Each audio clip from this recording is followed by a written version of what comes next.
Bismillahirrahmanirrahim. Assalamualaikum warahmatullahi wabarakatuh. Rahayu, rahayu, rahayu, kinayungan panjang umur, saudara-saudariku dimanapun berada, rezeki berkah melimpah barokah ya. Semoga diberikan kepada anda semuanya. Amin, amin, amin. Kembali pada kesempatan hari yang baik, Kisah Wali Songo oleh Raut Badlawi Samsuri. Dalam buku Kisah Wali Songo, penyebar agama Islam di Tanah Jawa, lalu penerbit Apollo ya teman. Nah, kalau dulu kita pernah membaca Ahmad Sodikin, penulis, lalu Putra Bintoro, penerbit. Nah, bagaimana menurut buku ini? Jadi mungkin akan saling melengkapi ya, teman.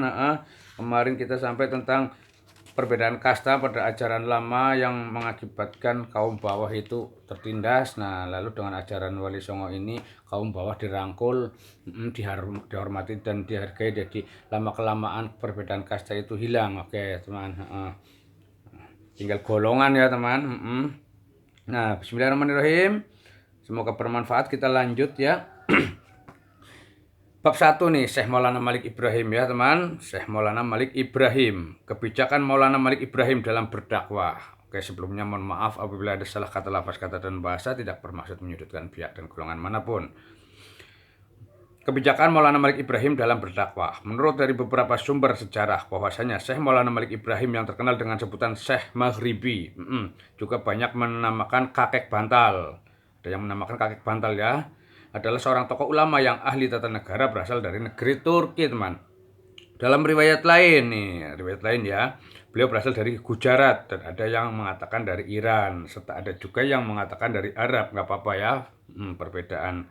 Mungkin pernah mampir ke sana berguru ke sana begitu. Nah, lalu keturunan nih, beliau masih keturunan Zainul Abidin bin Hasan bin Ali bin Abu Thalib. Kalau nggak salah Abu Talib ya. Pada tahun 1404 Masehi, beliau menyiarkan agama Islam di Pulau Jawa. Oke, menetap di Gresik dan wafat pada hari Senin tanggal 12 Rabiul Awal tahun 822 Hijriah atau bertepatan dengan tahun 1419 Masehi. 1419 Masehi, teman. Ini zaman Brawijaya atau Majapahit akhir ya. Kemudian dimakamkan di Gresik pula. Ketika itu masyarakat Jawa mayoritas masih beragama Hindu dan Buddha. Mereka tentu saja untuk menyampaikan Islam. Mayoritas masih Hindu dan Buddha ya teman. Maka tentu saja untuk menyampaikan Islam kepada mereka membutuhkan waktu yang cukup ya, yang lama.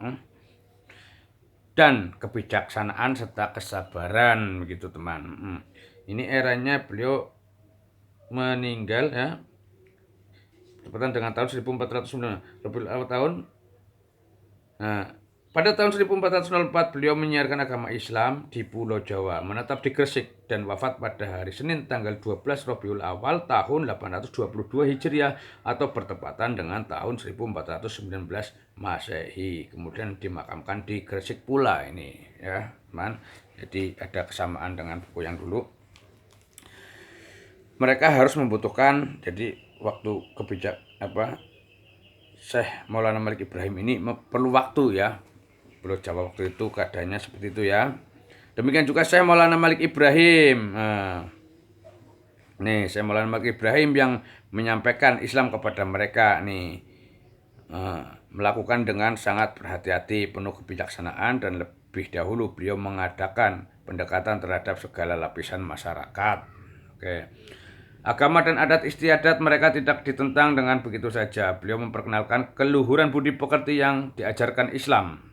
Secara langsung beliau memberi contoh dalam laku ya kepada masyarakat, tutur kata yang sopan, lemah lembut, perilaku begitu santun pada fakir miskin, menghormati kepada yang lebih tua dan menyayangi kepada yang muda, teman. Itulah budi pekerti, akhlak yang dicontohkan, diterapkan oleh Syekh Maulana Malik Ibrahim kepada masyarakat ya teman. Menghormati masyarakat bawah tetap dihormati, bahkan sangat luar biasa nih. Karena demikian sehingga di kalangan rakyat kecil beliau tersohor sebagai seorang yang berbaik budi dan dermawan, teman. Itulah cara beliau menyiarkan Islam, dimulai dari golongan bawah yang kemudian sampai kepada mereka yang bertingkat atas. Lain halnya dengan agama sebelumnya ya, misalnya datang dari India ke Indonesia adalah untuk keperluan istana, membangun candi-candi dan lain sebagainya nih. Seperti untuk pembangunan candi yang merupakan aktivitas keraton ya, upacara istana dan untuk kepentingan kerajaan-kerajaan golongan atas begitu maksudnya. Karena itu agama yang terdahulu hanya berpengaruh pada kalangan atas saja, sedangkan rakyat bawah tidak begitu merasakan sentuhan rohani keagamaan yang dulu ya. Masyarakat bawah itu dibedakan begitu loh. Maka itulah Syekh Maulana Malik Ibrahim telah mengkajinya dan berarti beliau memasukkan Islam lebih dahulu kepada orang yang belum terisi secara rohaninya itu belum terisi pengetahuan agama. Dengan sistem demikian maka mudahlah masyarakat menerima apa yang ditunjukkan oleh beliau yakni agama Islam teman. Lebih-lebih beliau sering menjelaskan di dalam Islam tidak ada perbedaan di antara manusia. Semuanya sama saja bagaikan anak sisir ya. Dan rakyat kecil saling bergaul dan berhubungan dengan orang yang bagaimanapun tinggi kedudukannya. Bagi Islam diperbolehkan. Mendengar penjelasan itu orang-orang yang direndahkan oleh agama sebelumnya semuanya menjadi puas dan bangga karena merasa mempunyai pembela ya, merasa dimanusiakan begitu. Memang Islam itu ya memanusiakan ya teman. Kita itu sebagai manusia wajib memanusiakan. Itu si nista, itu si hina, itu si fakir, mereka sama darahnya merah, mereka seperti kita ya manusia, jadi kita harus memanusiakan, lebih kurangnya seperti itu teman. Nah, jadi mempunyai pembela atas hak asasinya sebagai manusia tuh kan, kemanusiaan ya, kita sesama manusia harus menghormati dan memanusiakan manusia ya teman. Maka itu tidak ada keajaiban kalau mereka dengan segera berbondong-bondong menyatakan masuk Islam dengan suka dan rela hati, dengan keikhlasan ya, bahwasanya memang karena merasa inilah menemukan ketenangan begitu teman. Lalu masuk Islam, hati nuraninya terbuka ya teman. Pada suatu hari Syekh Maulana Malik Ibrahim mendengar berita tentang bencana yang melanda di suatu daerah, maka beliau mengajak 5 orang muridnya untuk meninjau ke sana. Nah, sesampainya di suatu tempat yang dituju, beliau berkeliling dan membagi-bagikan bantuan sedekah kepada mereka yang menderita. Jadi sangat bijaksana dan dermawan ini.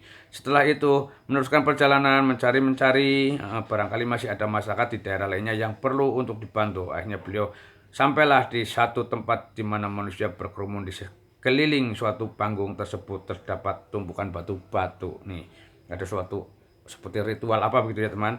Di atas panggung batu itu nampak seorang gadis ayu berpakaian serba putih sedang meronta-ronta ingin melepaskan diri dari pegangan 2 orang laki-laki yang bermuka nampak kejam dan berperawakan kekar. Sedang di hadapannya berdiri seorang pendeta tua dengan bertongkat. Melihat semua itu, Syekh Maulana Malik Ibrahim beserta kelima muridnya pergi mendekat ingin tahu apa yang dikerjakan orang-orang yang berkerumun itu. Setelah berada di tempat itu, beliau menanyakan hal itu kepada seorang penduduk dalam rombongan itu. Istilahnya ini ada acara apa begitu ya. Maka orang itu pun menceritakan tentang dengan panjang lebar bahwa gadis yang dikenakan pakaian putih itu hendak ditumbalkan ya oleh pendeta tua itu, dipersembahkan kepada dewa penguasa hujan agar musim kemarau yang panjang ini diganti dengan musim hujan. Itu ajaran dahulu, keyakinannya. Mendengar cerita itu, Syekh Maulana Malik Ibrahim hanya mengangguk dan menggelengkan kepala saja, sedangkan hatinya berkata kejamnya. Inilah perbuatan yang dilakukan mereka yang belum mengerti Tuhan alam semesta. Karena demikian suara hatinya sehingga seorang lalu Syekh Maulana ini tuh ya mengingatkan begitu loh. Ketika itu sang pendeta sudah siap mau mengorbankan nih. Jadi sebenarnya gadis itu merasa ketakutan dan tidak mau untuk dijadikan korban. Ini pada intinya tidak mau dijadikan korban ya. Ini tulisannya. Maka itulah Syekh Maulana Malik Ibrahim segera berusaha mencegahnya dan dari kejahatan dengan mengutarakan kata-kata cegahan agar pendeta itu tidak jadi membunuh si gadis tersebut untuk dijadikan tumbal ya. Menurut cerita, pendeta yang mendapat cegahan dari Syekh Malik Ibrahim itu ternyata acuh saja, ia terus menghujamkan belatinya ke arah gadis itu ya, tetapi benar-benar pendeta itu menjadi terkejut ketika ujung belati itu hampir sampai pada tujuannya, terasa berat untuk menekan. Jadi untuk ke korbannya itu nggak bisa, seolah-olah terhalang oleh lempengan besi baja yang tebal. Jadi di saat Syekh Maulana Malik Ibrahim di tempat itu, si pendeta yang hendak mengorbankan gadis itu untuk tumbal kepada dewa hujan itu tidak bisa terbunuh. Lebih kurangnya seperti itu, teman. Terima kasih, semoga bermanfaat. Kita lanjut besok. Semoga bisa diambil intisarinya, dan mohon maaf apabila ada salah kata, lafaz, dan bahasa tidak bermaksud menyudutkan pihak dan golongan manapun. Terima kasih. Wassalamualaikum warahmatullahi wabarakatuh. Rahayu, rahayu, rahayu.